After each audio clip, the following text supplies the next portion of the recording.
Hey everybody, welcome back to the channel.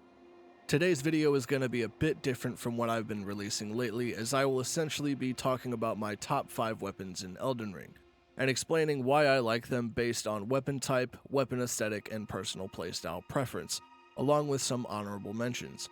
So without any further delay, let's get started.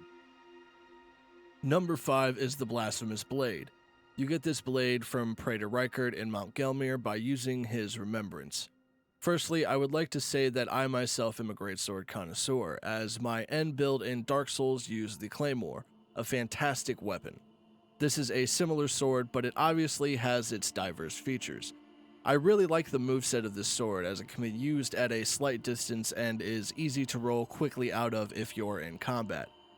The Taker's Flame Ash of War is insanely strong, but its downfall is it has a sort of charge before execution that leaves you open and is a vertical attack as opposed to a horizontal that would cover more area.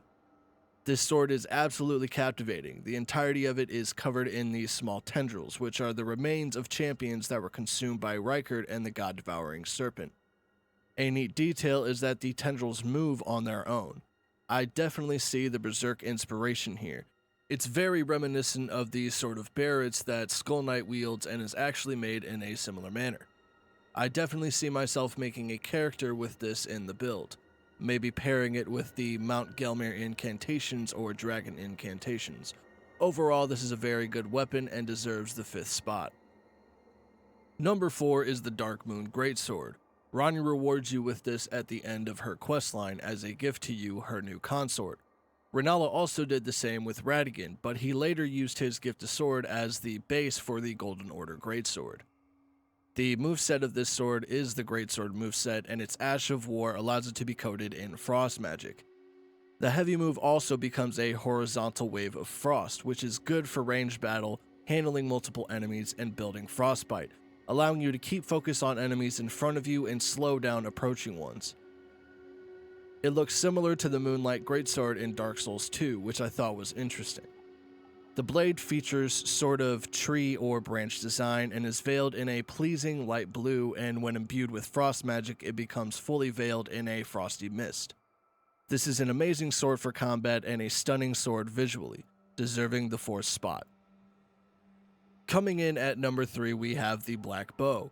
This has been an all-time favorite for the Dark Souls series, and when I found it in this game I was ecstatic. It can be found on a rooftop in Northeast Lane Dell.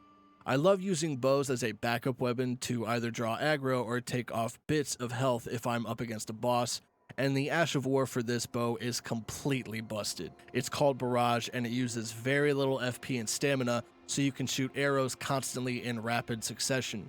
And to add, this bow is pretty strong, as I used it against Placidusax and was doing 210 damage for each arrow. This bow is also very sleek, as it's fashioned to resemble a blade and is technically a long bow but is used like a short bow, making it an exceptional bow for all types of combat. Not only does this bow have the look, but it has power and is incredible to use. From design to combat use, this bow is my favorite, and I currently use it in my main build, so it's definitely deserving of the 3rd spot. At number 2 is Lusat's Staff. We can find this staff in Celia under the Nox throne in a chest. This staff once belonged to Lusat, who taught at the academy and began the Illuminous Conspectus. I covered this in a previous video on the Primeval Current. This staff's glintstone looks like a blue-hued geode that's been split open to reveal its crystals, a very nice detail that really separates it from the rest. I quite enjoyed this staff as it scales S with intelligence and is very powerful when stacked with Lusat's crown and the Carian Filigreed crest, as it sort of mitigates the FP consumption from the crown and staff, allowing you to retain the bonus to all sorceries without much of loss to FP consumption rate. And casting Terra Magica really makes this devastating. Overall, this staff is currently my favorite in the FromSoft Souls-like games, and is great at creating distance with power in combat, landing it in the 2nd spot. Alright everybody, and for the number 1 spot on my list I have my main weapon and favorite of the katanas, the Moonveil. From the moment I saw this weapon in the trailers I was determined to make a build centered around it. The Ash of War Transient Moonlight reminds me of Ichigo's Getsuga Tensho from the anime and manga series Bleach. It's very useful when timed right and does a considerable amount of damage that staggers most enemies. Its light and heavy attacks do a good amount of damage and build bleed over time. The white blade has a pleasant design along the spine, and the white wrap and eel skin complement it beautifully, giving it this seamless arc of pure white from a distance. It checks all the boxes in combat and aesthetic, and is definitely my favorite weapon in Elden Ring. What's crazy is this weapon was one of the more popular weapons following release, but I've only ever faced a handful of people who use it, but I suppose that's a good thing.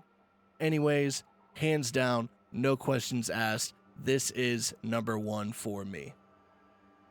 So I have a total of 5 honorable mentions in no particular order.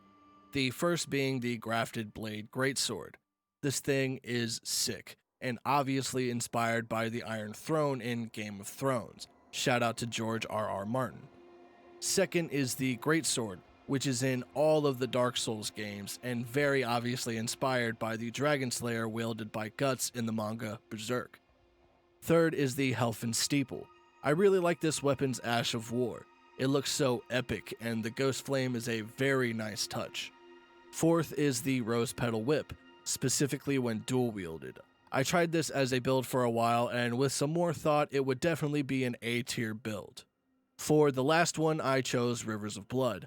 Looking past this weapon's backlash and overflow of users in the game, it's a very good weapon when it comes down to it, as it outputs so much damage and builds bleed extremely quickly, paired with some items and talismans. If you made it to the end of this video, you have my thanks. Let me know what your favorite weapon is in the comments below and toss the video a like. I'd also like to announce that the Discord is up and will be linked below for anyone interested in having discussions and really get into the more detailed aspects of the games I cover. Subscribe for more content, and I will see you in the next one.